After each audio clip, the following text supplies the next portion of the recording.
दुनिया में ऐसी कई चीजें होती हैं जो हजारों सालों से इंसान की कल्पना को मोहित करती चली आ रही हैं। गरीब हो या अमीर, ईमानदार हो या फरेबी, ये जो चीजें हैं ना, इनमें ऐसे किस्म का जादू घुला है कि एक बार देखने के बाद कोई भी इनको नजरअंदाज नहीं कर सकता है। पिछले season centre for contemporary folklore और परवाना थिएटर के तोता घर पॉडकास्ट पे ऐसी कई जादुई तिलिस्मी चीजों का पीछा करते हुए हम लोग पौंडीचेरी के जल परियों की कहानी तक पहुंच गए थे, जिनकी बेमिसाल धुन सुन के इंसान दूसरों को क्या, खुद को ही खो बैठते हैं। अब चूंकि एक बार हम भूलने भटकने के किस्सों में मशगूल हो चुके हैं, इस सीजन क्यों ना हम कोई ऐसी कहानी सुने जो हमें सही राह पर ले आए। तो दोस्तों, आज का एपिसोड हमारे लिए बहुत खास है, क्योंकि पहली बार तोता घर पॉडकास्ट पर हम आपके लिए लाए हैं एक गेस्ट होस्ट। जी हाँ, हमारे बीच मौजूद है रेडियो चांदनी से the one and only RJ Bunny. Welcome Bunny ji, we are so excited to have you with us. अरे, yes. So am I. I feel honored to be here. तो बस देर किस बात की, RJ Bani, take it away.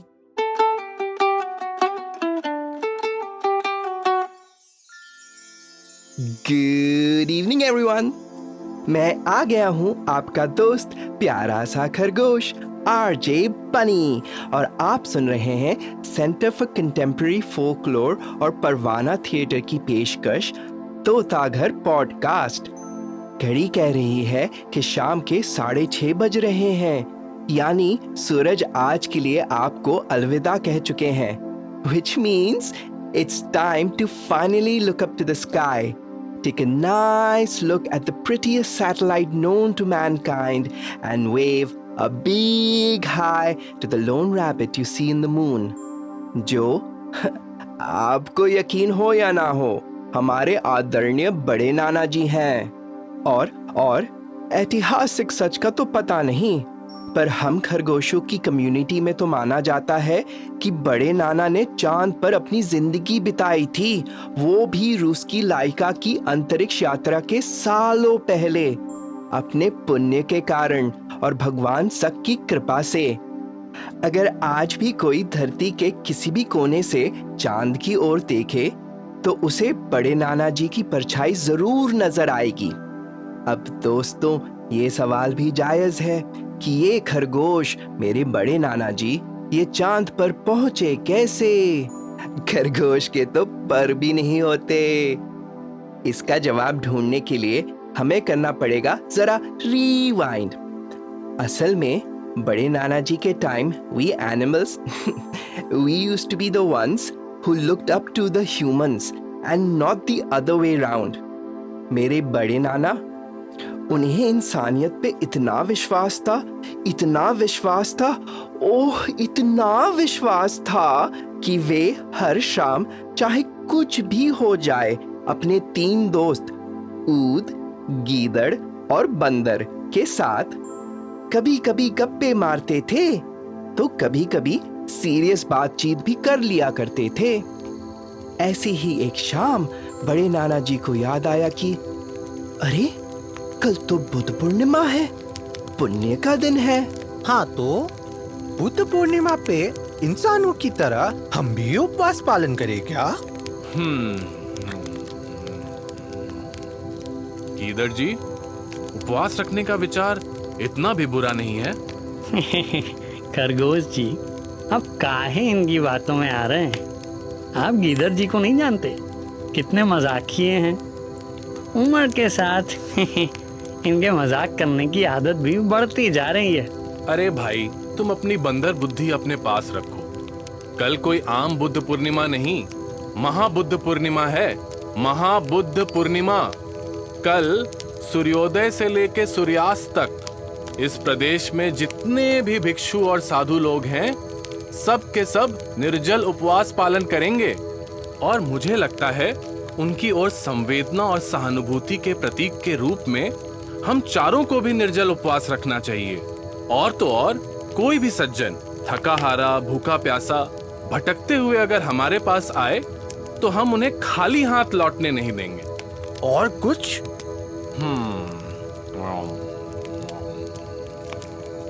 सोचा जाए तो और मत सोचिए खरगोश जी, हम हाथ जोड़ते हैं। सारी जिंदगी छलांग मारते मारते हमारा दिल काफी कमजोर पड़ चुका है।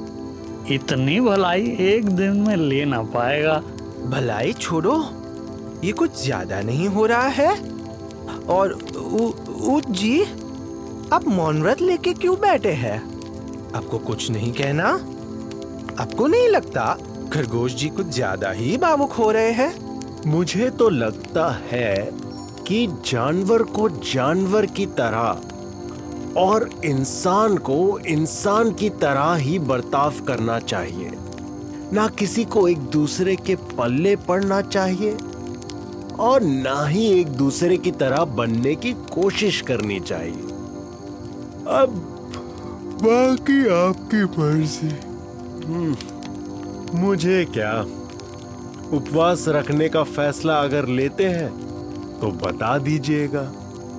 हम सुबह उठ के शाम के भोजन की व्यवस्था कर लेंगे और घर लौट के अपने कोठरे में थोड़ी चंपी के बाद पूरे दिन के लिए सो जाएंगे।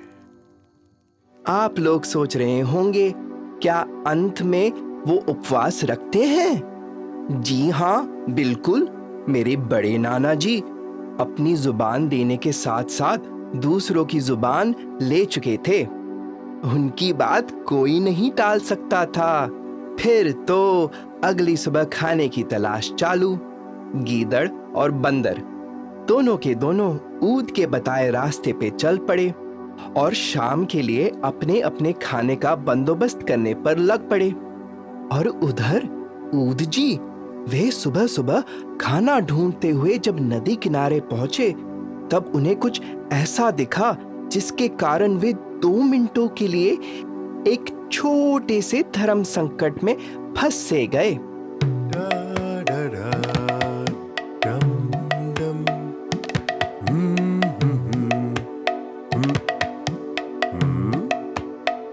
अरे ये क्या है? ये तो मछली है, इतनी बड़ी मछली। अरे किस भले आदमी ने इसे पकड़ के मेरे लिए यहाँ पे छोड़ दिया है। इसको अभी उठा के ले। अब आज तो बुद्ध पूर्णिमा है, आज तो नहीं उठा सकते, चोरी नहीं कर सकते। अरे कोई है? अरे कोई है? क्या किसी को पता है ये किसकी है? आज शुभ दिन है, किसी का खाना चुराने का पाप मुझे नहीं लगवाना। अगर मेरे चिल्ला चिल्ला के पूछने के बाद भी कोई जवाब नहीं देता, मुझे नहीं रोकता, इसका मतलब परमेश्वर चाहते हैं कि ये मेरा हो जाए। तो मैं ये ले लेता हूं। ये हो गया मेरा खाना।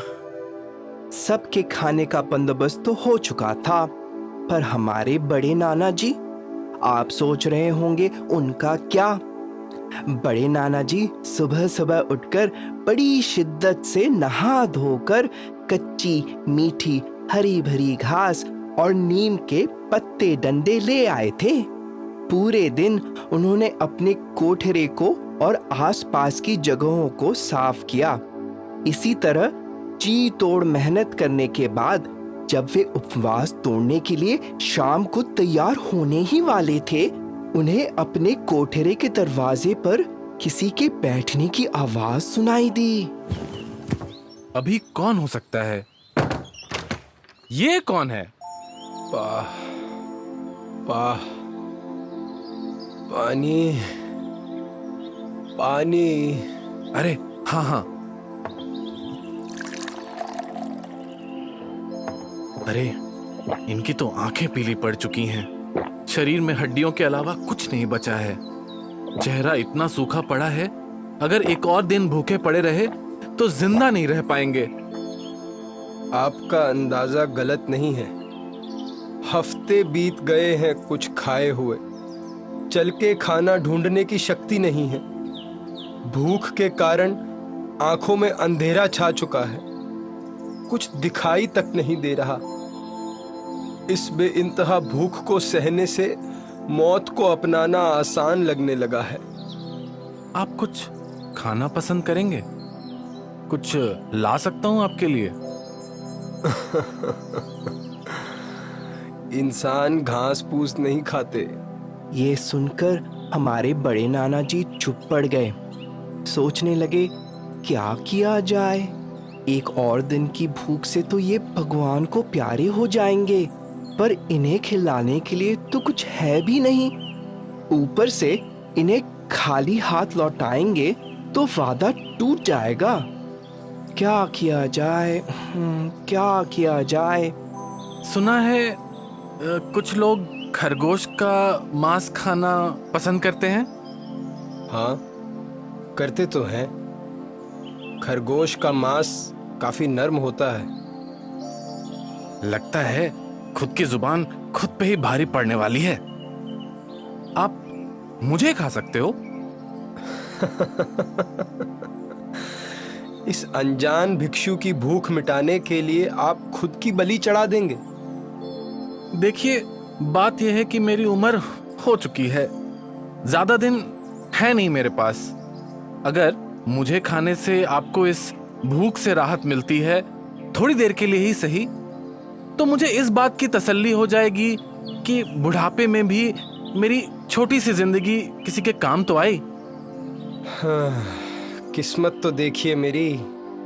इधर आप खुद को मुझे सौंप रहे हैं ताकि मैं एक और दिन जी सकूं, और मैं चाह के भी आपकी बात नहीं मान सकता हूं। क्यों? बुद्ध पूर्णिमा के दिन पे किसी भी जीव को मार नहीं सकते हैं। आप फिक्र मत कीजिए, आपको मुझे मारने की जरूरत नहीं पड़ेगी। मैं आग में कूद जाऊंगा। ऐसे आपको पाप भी नहीं लगेगा और आपका पेट भी भर जाएगा। कमाल के आदमी खरगोश थे मेरे नाना जी। एक अनजान आदमी की जान बचाने के लिए खुद की जान देने को तैयार थे। अब माना आप इंसानों को लगता है कि खरगोश इंसानों जितने इम्पोर्टेंट नहीं होते, पर जान तो जान होती है ना? चाहे वो हमारी हो या आपकी। कोई कहे या ना कहे, मुझे तो यकीन है अपने जुबान के पक्के मेरे बड़े नाना को डर तो जरूर लगा होगा। आखिर अपनी आंखों के सामने आग को जलते हुए देख किसे ना डर लगे। आग जो आग को निगल जाए, आग जो आग को जला के राख कर दे, यही अंत है। आग की गर्मी को महसूस करते हुए बड़े नाना अपने अनार के दानों जैसी छोटी छोटी लाल आंखें झट से मूंद के लपकती हुई आग में छलांग मार दिए। लेकिन ये क्या? गर्मी के बदले ठंड क्यों लग रही है? कुदरत का ये कैसा खेल है जो आग में कूदने के बाद एक बाल तक नहीं जला? क्या ये इस भिक्षु का काम है? आखिर ये भिक्षु है कौन? चलिए सुनते हैं आखिर होता क्या है। खरगोश, तुम्हारी सच्ची नीयत और अपना वादा निभाने की हिम्मत ने मुझे गहरी तरह से प्रभावित किया है। तुम तो अपनी जान तक कुर्बान करने को तैयार थे, वो भी सिर्फ एक अनजान भूखे भिक्षु की जिंदगी बचाने के लिए, बिना कुछ मांगे, बिना किसी लालच के। घबराओ नहीं, मैं हूं भगवान सक्का, त्रयस्थ त्रिमसा का राजा, जो भिक्षु का भेष लेकर तुम्हारी परीक्षा लेने के लिए आया था। ये देखने के लिए कि तुम किस हद तक जा सकते हो अपने वादे को निभाने के लिए। मेरी तरफ से तुम्हारी निष्काम दया के लिए ये रही 1 बीघा जमीन, जहां हमेशा मीठी घास उगती रहेगी, ताकि तुम और तुम्हारे अपने कभी भूखे ना रहें।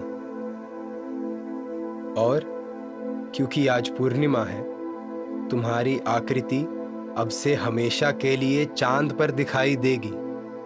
हर बुद्ध पूर्णिमा की रात जब लोग चांद की तरफ देखेंगे, वो तुम्हारी निष्कामता को याद करेंगे। और अगर कभी कोई इंसान अपने रास्ते से भटक जाए, तुम्हारी याद अंधेरी रात में चांदनी की तरह उसे रोशनी जरूर दिखाएगी।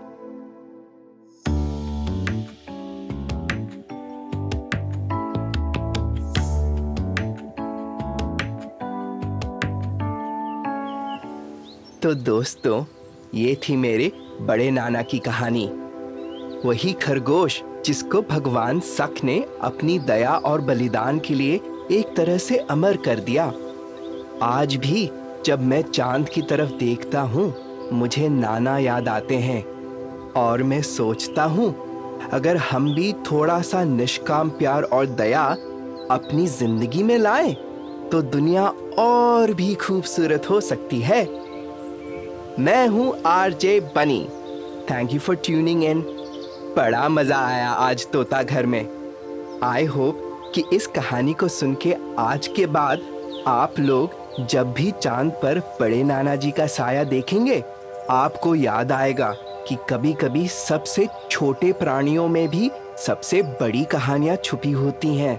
अगर आपके पास भी कोई कहानी है जो आप चाहते हैं हम तोता घर पे सुनाएं, तो reach out to us via email जो हमारे डिस्क्रिप्शन में है।